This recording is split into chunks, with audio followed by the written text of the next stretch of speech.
pakai delman. Jauh, Mam. Jangan lupa keliling Danau Toba. Cakep. Assalamualaikum, wahai pendengar budiman. Yuk kita lanjut dengan materi kita berikutnya. Oke, Assalamualaikum warahmatullahi wabarakatuh. Halo, jumpa lagi dengan saya, Miss Intan. Hari ini kita akan melanjutkan lagi materi kita tentang penganggaran perusahaan. Jadi setelah kalian membahas atau memahami tentang materi anggaran biaya tenaga kerja langsung, ada satu lagi nih anggaran operasional yang perlu kita pelajari, yakni adalah anggaran biaya overhead pabrik. Oke, kita akan bahas untuk pengantar yang terlebih dahulu.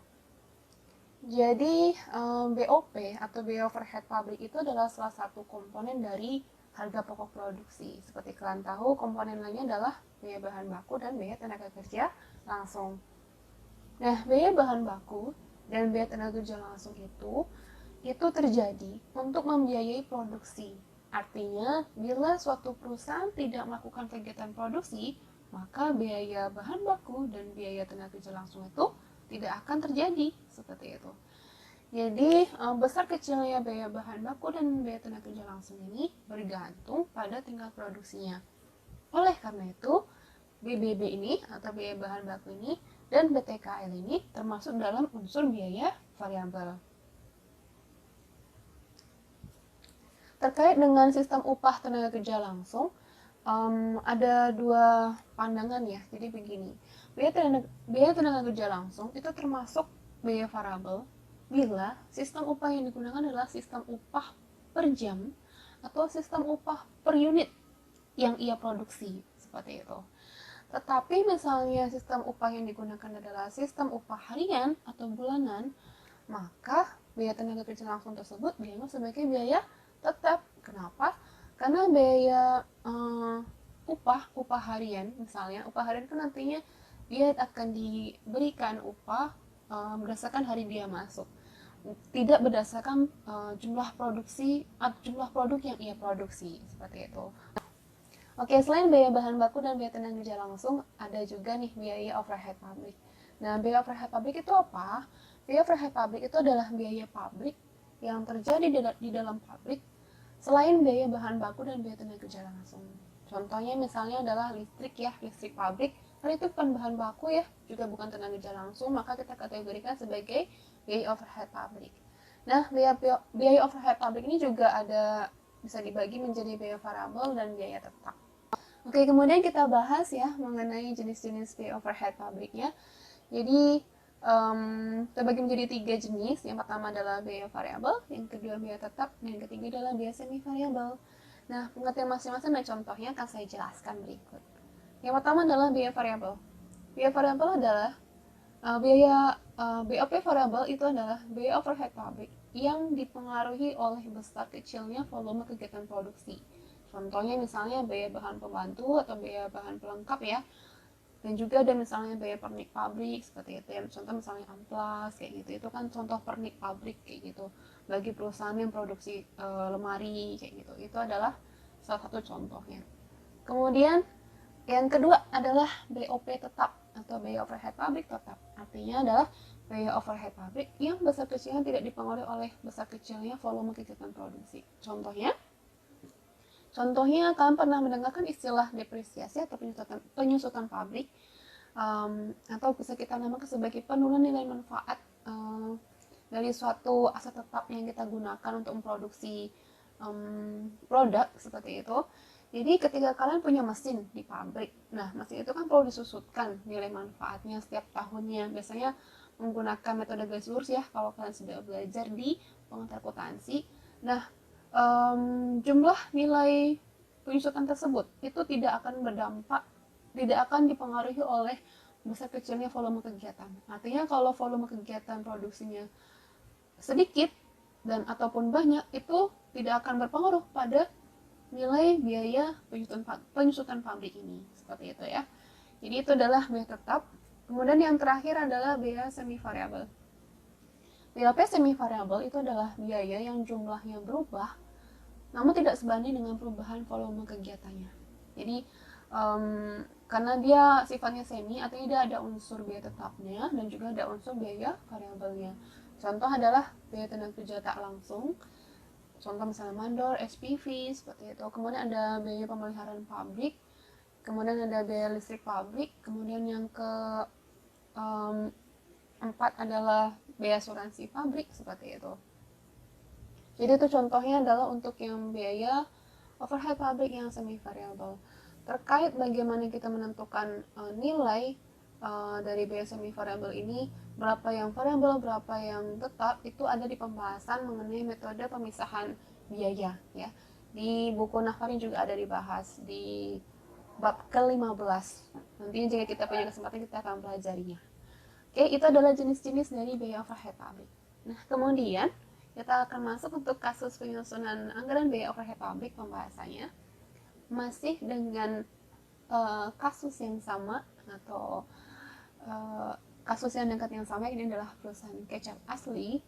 Jadi perusahaan kecap asli ini dimisalkan pada tahun 2020 menyusun anggaran biaya overhead pabrik pada kapasitas produksi normal setahunnya adalah sebanyak 200 dus dengan waktu jam kerja langsungnya adalah sebanyak 200 jam. Jadi di sini berdasarkan kapasitas produksi dan juga kapasitas jam kerja langsung, kita dapat buat pembebanan biaya overhead pabrik ya. Seperti contohnya pada slide berikut. Oke, ini adalah anggaran biaya overhead pabrik pada tahun 2020. Di sini ada informasi mengenai kapasitas produksi sebanyak 200 unit. Kapasitas produksi ini adalah kapasitas produksi normal, di mana dikatakan secara normalnya itu pabrik atau perusahaan kecap asli ini dapat memproduksi sebanyak 200 unit atau 200 dus gitu ya. Kemudian selanjutnya ini ada informasi mengenai kapasitas jam kerja langsung yang kalian bisa dapatkan dari pengkalian kapasitas produksi dengan jam standar kerja langsungnya. Jam standar, jam tenaga kerja langsungnya gitu ya. Jadi bisa kalian kalikan 200 dus dikali dengan 1 jam per dusnya, sama dengan 200 jam. Dan nanti angka kapasitas produksi dan kapasitas jam kerja langsung ini akan kalian jadikan sebagai pembagi atas biaya-biaya overhead pabrik yang terjadi, yang dianggarkan, yang dianggarkan. Oke, kita masuk ke tabelnya. Tabel ini ada informasi yang pertama, informasi kolom yang pertama adalah unsur biaya overhead pabrik, yang pertama adalah bahan pembantu. Bahan pembantu ini merupakan biaya overhead pabrik yang variabel ya. Begitu juga dengan pernik pabrik ya, dia bentuknya biaya variabel. Kemudian ada informasi tenaga kerja tak langsung, biaya pemeliharaan pabrik, listrik pabrik, depresiasi pabrik. Sementara untuk yang depresiasi pabrik itu adalah informasinya adalah emang biaya overhead pabrik tetap ya gitu. Jadi bukan biaya overhead pabrik variabel. Makanya di sini di kolom variabelnya kosong untuk yang depresiasi karena dia merupakan biaya overhead pabrik tetap. Dan ini ada sisanya adalah asuransi pabrik dan lain-lain pabrik. Jadi ini adalah sekumpulan biaya yang terjadi di dalam pabrik dalam rangka untuk memproduksi suatu barang di luar biaya bahan baku dan biaya tenaga kerja langsung. Nah, gitu ya. Dan ini ada di kolom berikutnya adalah kolom nominal atau angka yang menyajikan biaya overhead pabriknya. Ini ada kolom tetap, variabel, dan total. Jadi maksudnya di sini, ini angkanya dapat dari mana? Angkanya ini adalah hasil dari perencanaan perusahaan dalam menganggarkan berapa sih biaya overhead pabrik yang akan terjadi pada tahun 2020. Nah, jadi ini bisa menggunakan peramalan boleh atau menggunakan persentase tren meningkat boleh. Misalnya kemarin tenaga kerja langsungnya adalah sekitar 90.000, untuk tahun 2020 akan meningkat sebesar Rp100.000 untuk yang tetapnya, kayak gitu kan. Untuk yang variabelnya Rp100.000 seperti itu ya. Begitu. Sedangkan kalau yang depresiasikan tidak ada peningkatan ya biasanya kan, karena dia cenderung konstan. Jadi ini angka-angka ini adalah berasal dari penentuan kebijakan perusahaan untuk anggaran biaya overhead pabrik di tahun 2020. Nah, tugas kita adalah untuk menentukan berapa sih biaya overhead pabrik tetap dan biaya overhead pabrik variabelnya. Oke. Jadi contoh sini adalah bahan pembantu itu kan kategorinya variabel, biaya variabel ya. Itu berapa sih BOP per dan BOP per jamnya, kalian bagi dengan kapasitas produksinya. Contoh 400.000 dibagi dengan 200 unit, maka dihasilkan BOP variabelnya per adalah Rp2.000. Itu juga dengan ketika kalian bagi nilai bahan pembantu, ini dalam 400.000 dibagi dengan 200 jam, maka kalian akan dapatkan biaya overhead pabrik per jamnya yakni adalah Rp2.000. Seperti itu. Dan kalian bisa hitung untuk yang lain juga sama. Jadi singkat kata saya, kalau kalian ingin mencari informasi BOP tetap per unitnya, maka kalian bagi dengan kapasitas produksinya. Sedangkan ketika kalian ingin mendapatkan BOP tetap per jamnya, maka kalian bagi biaya overhead tetap yang ada di sini dengan jam kerja langsung, kapasitas jam kerja langsungnya, gitu ya. Dan kemudian kalian bisa gabungkan nih, kalian jumlahkan BOP tetap per dus ditambah dengan BOP variabel per dusnya, itu adalah sebesar Rp10.000. Jadi bisa dikatakan untuk satu dus kecap asli gitu ya, itu mengeluarkan biaya overhead pabriknya per dusnya ini adalah Rp10.000 begitu. Oke, semoga bisa dipahami ya untuk konsep dari anggaran biaya overhead pabrik ini. Kemudian selanjutnya kita masuk ke penyusunan anggaran HPP dan laba kotor. Jadi, kan kita sudah menyusun ya, anggaran-anggaran sebelumnya kita kan sudah susun, yakni adalah anggaran biaya bahan baku, sudah kita susun, kemudian anggaran biaya tenaga kerja langsung sudah kita susun, kemudian juga ada anggaran overhead pabrik sudah kita susun juga. Nah, maka susunlah anggaran berikutnya, yakni adalah anggaran harga pokok produksi dan anggaran laba kotor. Ya, kita penting untuk menyusun ini.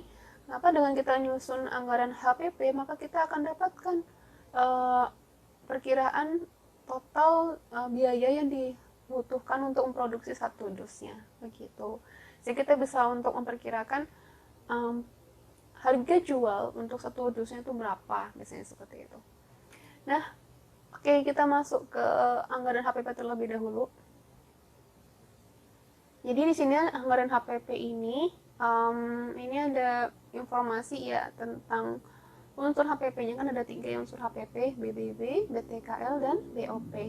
BBB-nya ada 2 bahan baku ya, ada kedelai dan gula merah. Kemudian BTKL ada, kemudian ada BOP ada 2 juga, yakni adalah BOP variabel dan BOP tetap. Kemudian kolom berikutnya ada informasi mengenai harga.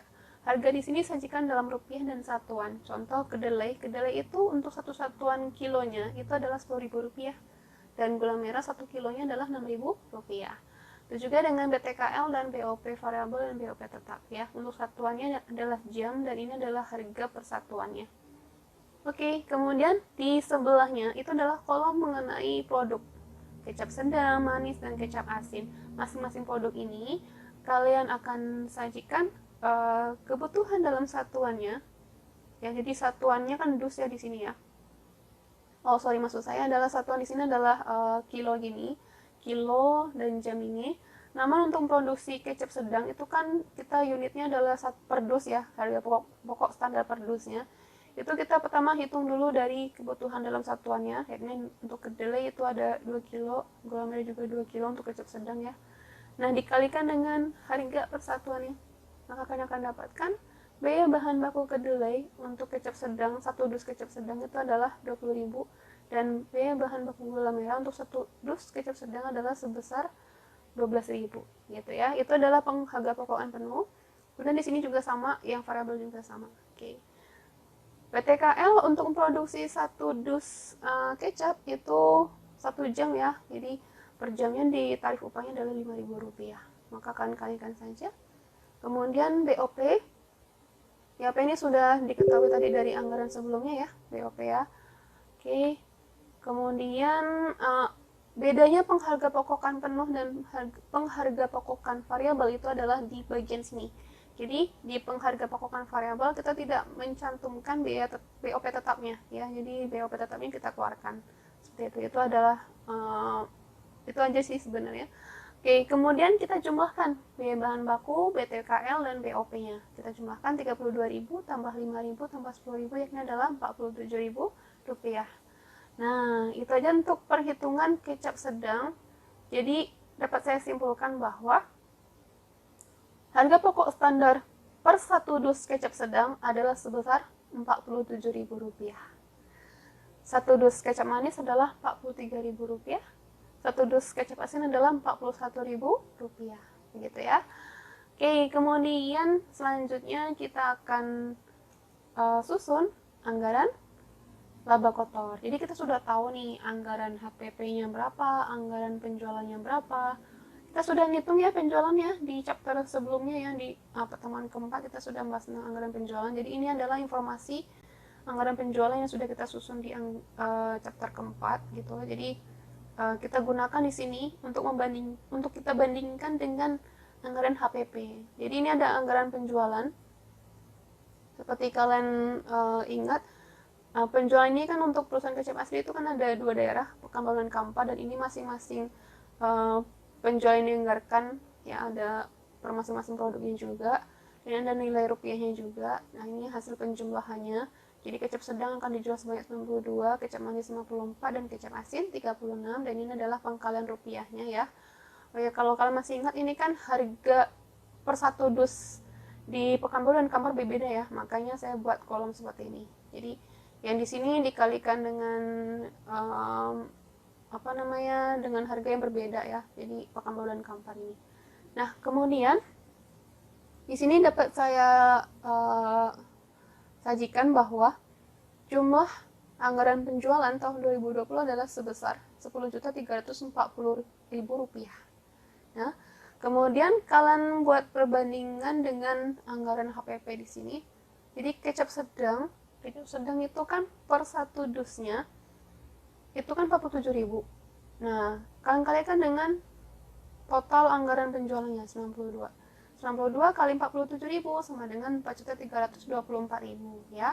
Kemudian ini juga setelah itu kalian kurangkan anggaran penjualan dengan total HPP. Jadi 4.910.000 dikurangi dengan 4.324.000, maka kalian akan dapatkan sebesar laba kotornya yakni adalah Rp586.000 begitu untuk yang kecap sedang. Kemudian kalian bisa hitung sama halnya dengan yang saya lakukan tadi untuk yang kecap manis dan kecap asin, sehingga ketika kalian jumlahkan laba kotor untuk masing-masing produknya, kalian akan dapatkan laba kotor untuk 1 tahun penuh perusahaan kecap asli yakni adalah sebesar Rp2.218.000. Nah, itu adalah pembahasan untuk biaya overhead pabrik, dan pelengkapnya ini adalah anggaran harga pokok produksi dan juga anggaran laba kotor. Nah, dengan itu berarti sudah menandakan bahwa kita sudah membahas seluruh anggaran operasional. Dan di setelah kuis 1 nanti kita akan mulai untuk membahas materi lebih jauh ke anggaran keuangan ya. Jadi kita akan menyusun anggaran kas, piutang, persediaan, hingga kita akan menyusun anggaran neraca dan anggaran laba rugi, seperti itu ya. Oke, untuk pertemuan kali ini terima kasih banyak sudah memperhatikan, sudah mencatat, dan saya ucapkan terima kasih banyak. Jaga kesehatan. Kita ketemu lagi di materi berikutnya. Oke, assalamualaikum warahmatullahi wabarakatuh.